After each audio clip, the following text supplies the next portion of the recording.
Top quality और consistent performance के लिए सिर्फ सिल्वर पंप नाम याद रखना। તો આજે પણ રાજ્યમાં ધોધમાર વરસાદની શક્યતા છે। 10 વાગ્યાથી 7 જિલ્લામાં વરસાદ પડે તે પ્રકારનું ઓરેન્જ એલર્ટ છે। 10 વાગ્યા સુધીમાં 7 જિલ્લામાં ઓરેન્જ એલર્ટ જાહેર કરવામાં આવ્યું। સૌરાષ્ટ્રના 7 જિલ્લામાં અપાયું છે ઓરેન્જ એલર્ટ। સુરેન્દ્રનગર, રાજકોટ, બોટાદ અને જૂનાગઢમાં એલર્ટ આપવામાં આવ્યું છે। આ સાથે જ પોરબંદર, દેવભૂમિ, દ્વારકા અને ગીર સોમનાથમાં પણ ઓરેન્જ એલર્ટ છે। દીવમાં પણ વરસાદનું ઓરેન્જ એલર્ટ આપવામાં આવ્યું છે। રાજ્યના અનેક જિલ્લાઓમાં વરસાદનું યલો એલર્ટ પણ આપવામાં આવ્યું, જેમાં જામનગર, મોરબી, અમરેલી, ભાવનગરમાં યલો એલર્ટ છે, તો અમદાવાદ, ગાંધીનગર, બનાસકાંઠા, કચ્છમાં પણ યલો એલર્ટ આપવામાં આવ્યું છે। પાટણ, મહેસાણા, સાબરકાંઠા, અરવલ્લીમાં પણ યલો એલર્ટ છે, તો મહીસાગર, ખેડા, આણંદ, વડોદરામાં પણ યલો એલર્ટ છે। પંચમહાલ, દાહોદ, છોટાઉદેપુર, ભરૂચ અને નર્મદામાં પણ યલો એલર્ટ છે।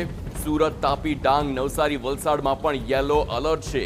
દમણ અને દાદરાનગર હવેલીમાં પણ યલો એલર્ટ આપવામાં આવ્યું છે। એટલે કે મોટા ભાગે આખું ગુજરાત, જેમાં કેટલાક જિલ્લાને છોડીને યલો એલર્ટ જાહેર કરવામાં આવ્યું છે।